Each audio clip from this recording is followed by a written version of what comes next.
Dear Christian brothers and sisters, in the Christmas songs that we hear a lot of nowadays are often mentioned that fictional character Santa Claus's virtues: he see you when you sleep, he see you when you are awake, he know what you do any minute of you time, he knows what you are thinking, and so on. Sounds like Big Brother, yes, it is kind of like it. I am sure Big Brother wants to have Santa Claus's collected data of us all too. They could not read mass collective minds, yet, at least the fictional character Santa Claus does not cost taxpayers billions to be built and many millions to operate, all off our pockets. As Santa is fictional, opposite this story is very real. The NSA might be spying on you from this creepy NYC skyscraper. A massive, heavily fortified skyscraper that has puzzled New Yorkers for years, sitting windowless and unlit in lower Manhattan since 1974, is reportedly hiding a very dark secret. On the surface, the ominous structure known as the Long Lines Building serves as a giant telecommunications hub for the New York Telephone Company, which is an AT&T subsidiary. But a recent investigation conducted by The Intercept indicates that it might actually house a covert surveillance megacenter, where millions upon millions of phone calls, faxes, and emails are intercepted daily by the National Security Agency. This is yet more proof that our communications service providers have become, whether willingly or unwillingly, an arm of the surveillance state, said Elizabeth Goitein, co-director of the Liberty and National Security Program at the Brennan Center for Justice. According to The Intercept, the NSA has been using a secure room known as a sensitive compartmented information facility, which they integrated inside the Long Lines Building to record conversations and internet data from across the globe. While mystery has long surrounded the 550-foot tower of concrete and granite, located at 33 Thomas Street, new documents leaked by NSA whistleblower Edward Snowden, which were published by The Intercept on Wednesday, are said to serve as evidence of the agency's electronic spying efforts. When combined with architectural plans, public records, and interviews with former AT&T employees, the documents reportedly prove that the AT&T building is actually one of the NSA's most important surveillance sites, codenamed Titan Point. A series of top-secret NSA memos obtained by The Intercept also suggest that the agency has been using equipment to tap into millions of international phone calls. The outlet reports that 33 Thomas Street is ultimately a core location that's been used for a number of controversial surveillance programs targeting the communications of the United Nations, the International Monetary Fund, the World Bank, and at least 38 countries, including U.S. allies such as Germany, Japan, and France. While the NSA documents that Snowden leaked feature dozens of references to Titan Point, its connection to 33 Thomas Street was initially unclear. It wasn't until after The Intercept obtained a set of secret travel guides dated April 2011 and February 2013 that they were able to link the two. In the document from 2011, the NSA lists various facilities for NSA employees and reveals that Titan Point is, in fact, in New York City. The other guide states that a partner called Lithium, which according to The Intercept, is the agency's code name for AT&T, oversees building visits at the facility. Inside the building are at least 3 4S switches, which are used to route calls across different phone networks. Of the first two, one handled domestic long-distance traffic and the other was an international gateway. Thomas Saunders, a former AT&T engineer who retired in 2004, told The Intercept.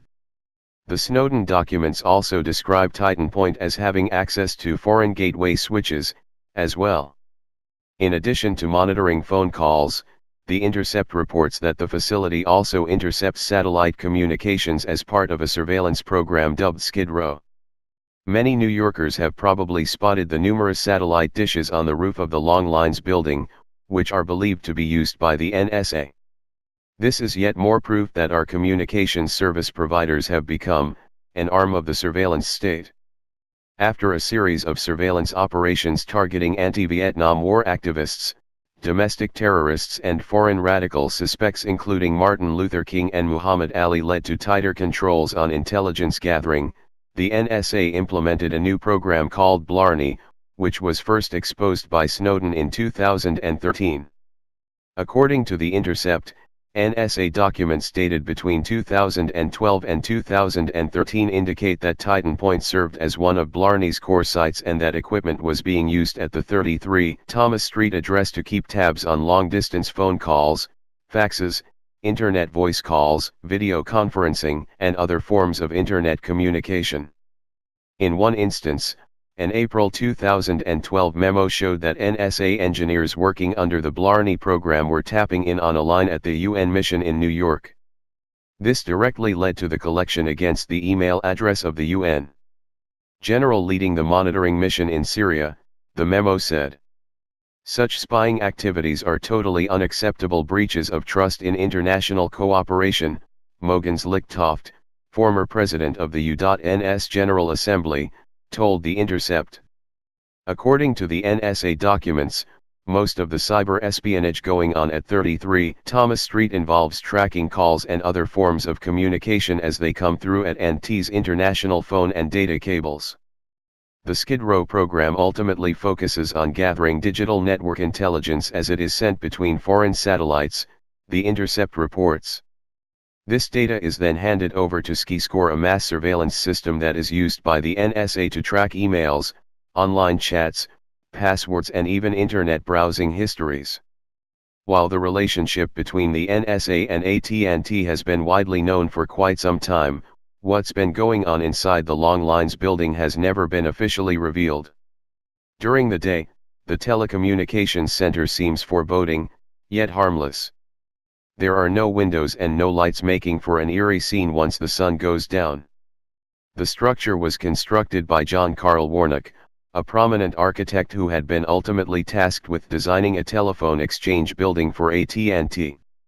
Dubbed Project X, architectural drawings and plans described it as a skyscraper to be inhabited by machines, which was designed to house Long Line's telephone equipment and to protect it and its operating personnel in the event of atomic attack.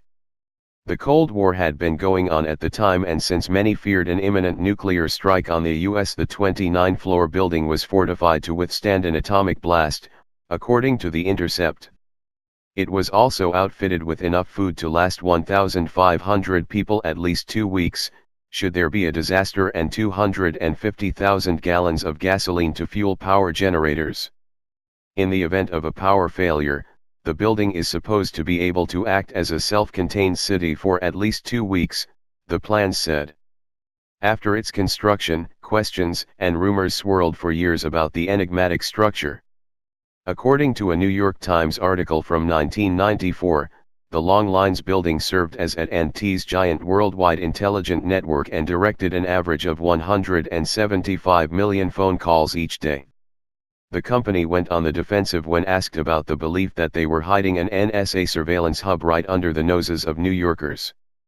AT&T does not allow any government agency to connect directly to or otherwise control our network to obtain our customers' information, explained Fletcher Cook, a company spokesperson. Rather, we simply respond to government requests for information pursuant to court orders or other mandatory process and, in rare cases, on a legal and voluntary basis when a person's life is in danger and time is of the essence, like in a kidnapping situation. Mark Klein, a former AT&T technician who claimed in 2006 that the NSA had been spying on the public from a secure room at one of the company's San Francisco buildings, told The Intercept that he worked at 33 Thomas Street for 9 years and wasn't aware of any NSA presence. But he said he always had a creepy feeling about the building. I knew about AT&T's close collaboration with the Pentagon, going way back, Klein explained, adding that he was not surprised by the evidence linking the building to the NSA. It's obviously a major installation, he said. If you're interested in doing surveillance, it's a good place to do it. The Intercept investigation was ultimately a joint reporting project between the outlet and their filmmaker-driven documentary unit, Field of Vision, which is set to debut a short film this week about the Long Lines building at the IFC Center, titled Project X. As we will not see Santa flying in the skies on the sleigh pulled by reindeers, so that we will not see a red penny from all that taxpayers' money is sunk in these places, they will be giant money pits as long we want it that way, Ultimately we are talking about our money, time, and energy. No. Think about this: when you pay bills, want to buy a house, a better car, Christmas gifts for family, want a vacation or retire after decades of work, all goes easy. No limitations. No holdback and frustrations. If not all is good. If you are one of worker person that have limitations mentioned, think is right? You lose, get stolen unconstitutionally 40% of your and your family's livelihood, yet. The man who once called President George W. Bush's doubling of the national debt unpatriotic is going to leave behind the most amount of debt our country has ever had, a debt that, honestly, is a nation killer. And what's more, Obama, with Congress's help, is adding a mind-blowing $2.4 trillion more this year alone. Let's listen, think, educate, let's hold accountable the teachers and priests for silence or ignorance. Let's hold accountable our representatives of every level for all that loss and injustice. God and God's Son Jesus Christ bless you. Let's try to regain our freedom, our personal sovereignty. Let's regain the balance in the society on the information front too. God and God's Son Jesus Christ our Savior, bless you all. Dear Christian brothers,